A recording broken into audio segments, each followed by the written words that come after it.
Before you listen, if you enjoy the stories and want to hear more, then please consider subscribing. Most of you listening aren't subscribed, so please take this time to subscribe. Turn on notifications so you'll never miss a story and be the first to hear. You'll also be supporting me. Thank you.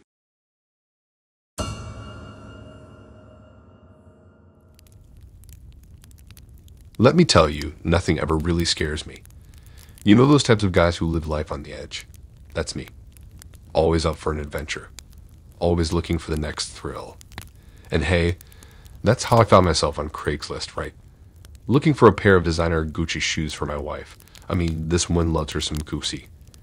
The high-end fashionistas would probably faint if they knew I was searching for these bad boys on Craigslist, but a good deal is a good deal. I'd been on the hunt for a while when I finally found an ad that seemed too good to be true. Brand new Gucci shoes, still in the box, never worn. And the price, ridiculously low. I thought to myself, this is either a golden opportunity or a complete sham, but hey, I was up for the adventure. The ad didn't specify where the pickup would be, but when I received the email with the pickup location, I was pretty freaked out. Not because it was a bad neighborhood. No, I've been in sketchy places before, but something about this address. It was off the grid, you know? Like one of those streets that shows up on Google Maps but doesn't seem to exist in reality. Anyway, I arrived at the address after a long, winding journey through neighborhoods that looked like they'd seen better days. The house was pretty run down, but hey, I was here for the Gucci shoes, not a tour of a local architecture. As I pull up to the house, I see a group of guys waiting for me. All of them are in hoodies, standing outside in the cold night air. Something doesn't feel right, but I push the feeling away. I'm here for the shoes after all. One of them, the biggest one, holds out a neatly wrapped box. The Gucci logo is visible in the dim light, and my heart starts pounding. I hand over the cash, he gives me the box, then I beat it out of there. I don't know what I was expecting, but it sure as hell wasn't a silent exchange in a sketchy part of town. Taking the box, I could feel the grin spreading across my face. I could already imagine my wife's surprise when she saw the shoes. I mean, these were her dream shoes, and getting them in such a unique, adventurous way. She would love the story. Once I got home, I didn't even bother to check the box. Why would I? The thrill of surprising my wife was too strong. I handed her the box and I couldn't wait to give it to her. Her eyes lit up at the sight of the familiar Gucci logo on the box. It was perfect, just the reaction that I'd been hoping for. She opened the box slowly, carefully peeling back the layers of wrapping. But instead of the ecstatic scream I was expecting, I heard a gasp of horror. I looked down, expecting to see a pair of fake Gucci shoes or maybe even an empty box. But no, there, coiled up in the box, was a dead snake. My heart sank. The blood drained from my face. The sight of the snake hit us like a physical blow. My wife screamed, her voice echoing the quiet room. The box fell from her hands, landing on the floor with a thud, the snake's lifeless body spilling out onto the hardwood, and I just stood there, frozen in shock. The thought that we'd been so close to a dead creature was revolting, horrifying. I couldn't even begin to understand how or why someone would do this. It felt like a sick joke, a cruel, terrifying prank. My wife was in tears and I couldn't blame her. All I could do was wrap my arm around her and apologize over and over again.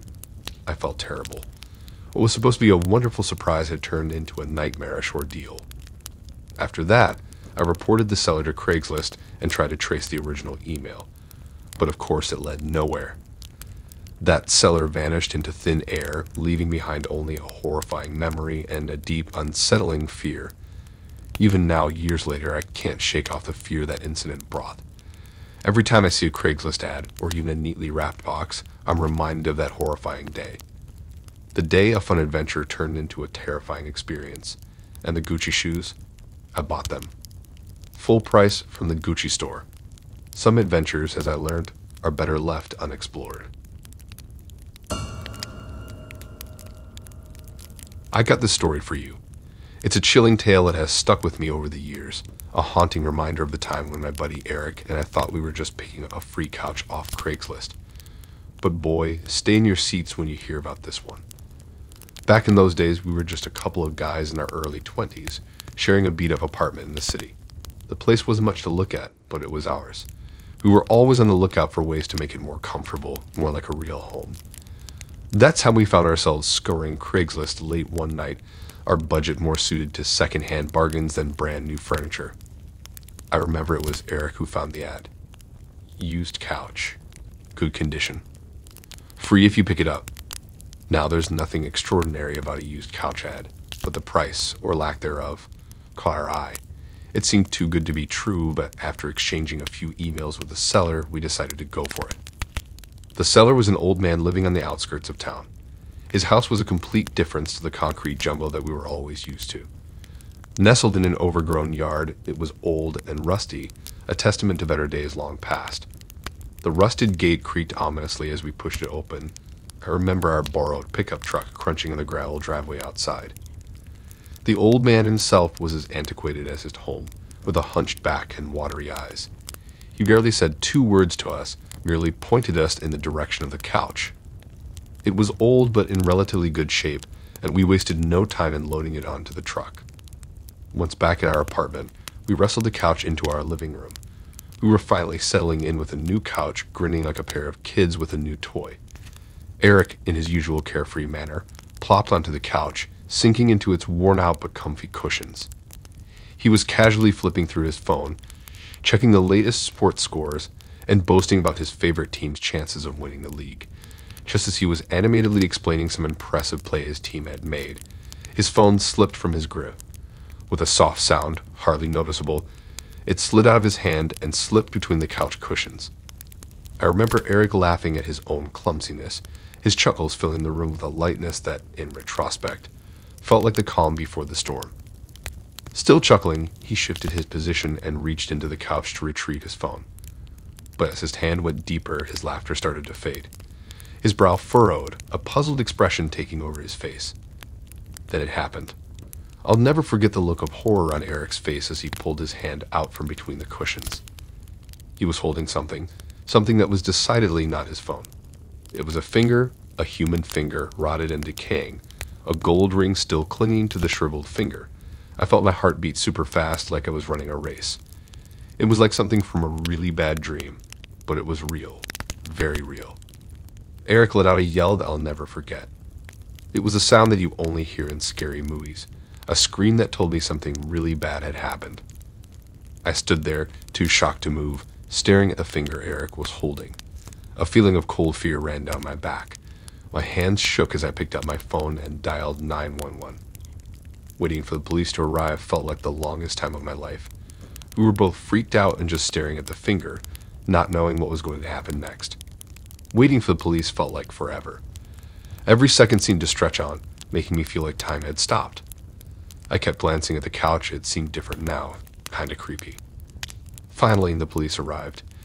They took one look at the finger and started asking us a bunch of questions. They wrote down everything we said about the old man, his house, and the ad on Craigslist. They seemed really interested in the ring, asking if we noticed anything special about it. After they finished asking questions, they said they'd go check out the old man's house and let us know if they found anything. After they left, our place felt super quiet. It was like we were both thinking about what had happened but didn't want to say it out loud. That's when it really hit us. What we had found wasn't just gross, it was really, really scary. The following days were a blur of fear and anxiety. The police conducted their investigation but found little else to go on. The old man had seemingly vanished, his house sitting empty and desolate. Despite the countless questions and sleepless nights, the story eventually fizzled out. The case went cold, the police moved on, and Eric and I were left to pick up the pieces. We got rid of the couch, of course. No way could we keep it after what we'd found. So, I'm a bit of a bargain hunter, always scouring Craigslist for interesting finds. It's kind of like a hobby, you know. I've scored some pretty neat things over the years, but this one thing I found, man, it was a real doozy. It was this vintage oil painting. It wasn't anything super fancy or higher kind of stuff, but it had this charm to it. So I've decided to buy it and hang it in my bedroom, right above my bed. The first couple of nights were okay. Nothing out of the ordinary. But then I started having these really freaky dreams. Like, not your garden variety nightmares, but these were so vivid and intense. It felt like I was really there in the dream, living it. The nightmare started not long after I hung up the painting. These weren't the kind of dreams where you wake up and forget them in a minute.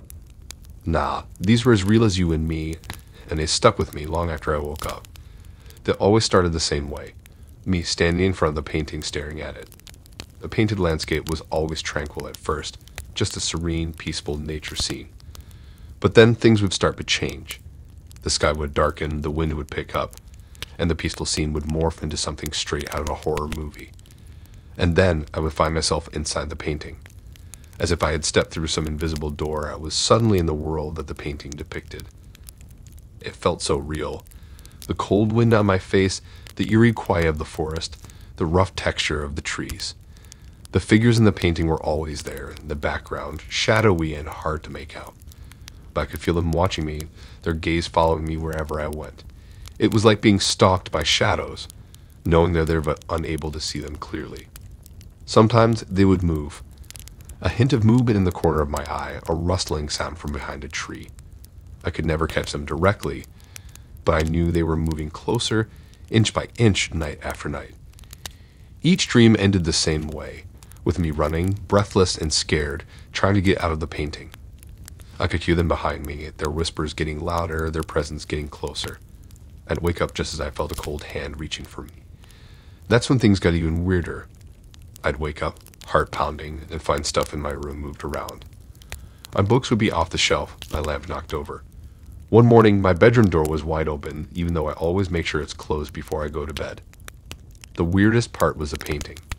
Sometimes I'd wake up and it would look different, like the figures in it had moved or the colors were darker.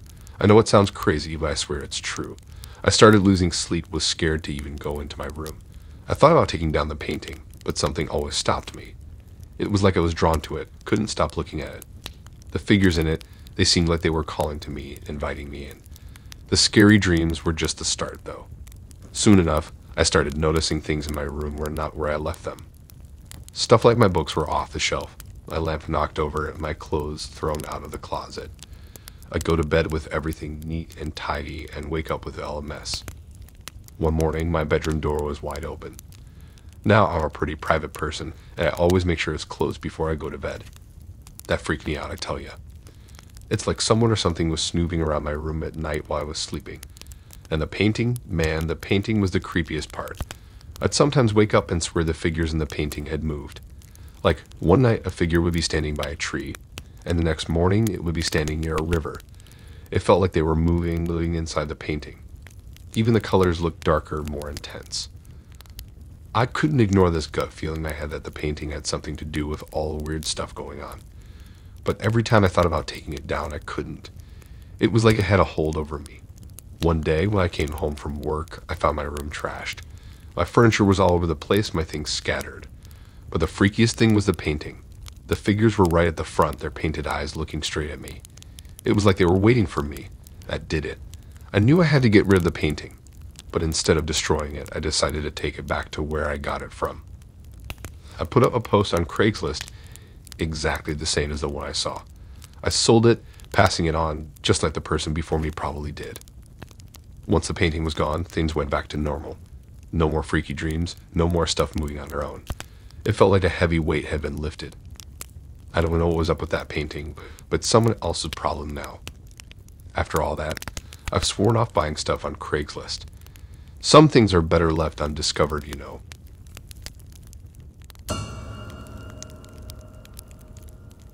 Let me tell you about this one time I tried to sell my old laptop on Craigslist. It was one of those situations where I was in a rush to upgrade to the latest model, so I figured I'd make a quick buck selling the old one. I posted a pretty good deal, snapped some pics, and before long I had a buyer. Some guy named Dave. Dave was quick to reply, and he said he'd swing by my place to pick up the laptop. Looking back, I should have suggested meeting somewhere public, but I didn't think about it at the time. It was just a laptop, right? No big deal. So the day came around when Dave was supposed to come and pick up the laptop. I remember it was a typical summer day, bright and hot, the kind of weather that made everything seem normal and safe. I was home alone, just finishing up some work when the doorbell rang. I got up, stretched, and went to the door. It was Dave. From the moment I laid eyes on Dave, something felt off. He was dressed in a dirty t-shirt and ragged jeans. His hair was unkempt, and he had this twitchy sort of energy that made you feel uneasy. He had these dark, beady eyes that darted around constantly, like he was always on the lookout for something. I invited him in, trying to keep the transaction as brief as possible. We sat down in the living room, the laptop on the coffee table between us. He didn't even glance at it. Instead, his gaze kept sliding past me to the rest of the house. It felt invasive, like he was trying to memorize every detail. I brushed it off, thinking maybe I was being paranoid. But then his gaze landed on a family picture on the wall. It was me, my wife, and our dog, a happy snapshot of a family outing. He pointed at the picture, and a smirk crawled onto his face. It made my skin crawl. Still, I tried to keep things professional. I showed him the laptop, booting it up to show it worked fine. All the while, Dave's eyes kept wandering, his unsettling laugh breaking the silence every now and then. After the demonstration, he quickly handed over the cash, like he was in a rush to get it over with. But once the laptop was in his hands, he didn't leave. He continued to sit there on my couch, looking way too comfortable. He looked around the living room and then back at me, that creepy grin never leaving his face. That's when my wife came home. I could see his attention shift, and the way he looked at her was outright disrespectful. The hair on the back of my neck stood up, a sense of unease settling in my gut. I knew then that I had to get this guy out of my house, away from my family. Telling Dave to leave wasn't easy. He seemed to enjoy pushing my buttons, taunting me with his words, his laughter echoing in the room. It was only when I threatened to call the cops that he finally got up and left, but not before leaving us with a chilling warning. He left behind an air of menace, a feeling of disturbance that took a long time to fade away. Looking back, that was just the beginning of the nightmare that followed. A couple of days after the laptop exchange, I started finding strange letters in my mailbox. No return address, just my name scrawled on the front in messy handwriting.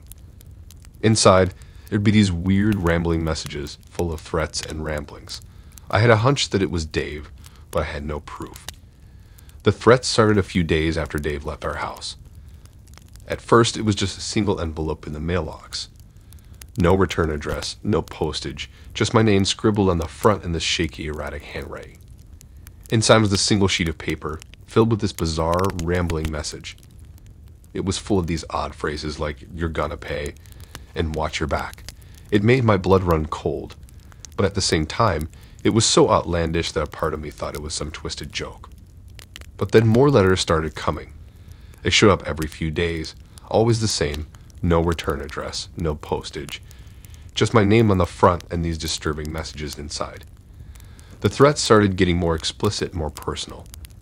Dave started mentioning things only someone who'd been inside my house would know.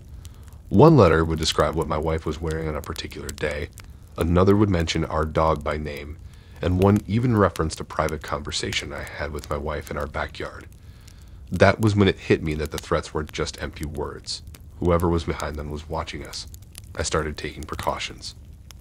I installed security cameras around the house, changed the locks, and even got a new security system. But the letters kept coming. And with each one, the threats escalated, the words becoming more violent, more malicious. There was one letter that still haunts me to this day. It was more detailed and more specific than the others. It detailed what would happen to me, to my wife, even to our dog. The description was so graphic, so violent, it made me physically ill. I remember staring at that letter, feeling this chilling sense of fear creep over me. It was clear that this wasn't just about the laptop anymore. It was personal. I got in touch with a buddy of mine who knew a thing or two about cybersecurity. I still had Dave's email from the Craigslist interaction. My buddy worked his magic, and we managed to trace the IP address. Turned out Dave was living just a couple of neighborhoods away. I took all the evidence to the police, and this time they were able to act. A couple of days later, Dave was arrested. The letters stopped, and life slowly got back to normal. Thanks for listening in. If you like these stories and want to hear more, then please subscribe and like and support this new channel. We have more stories for you to listen to.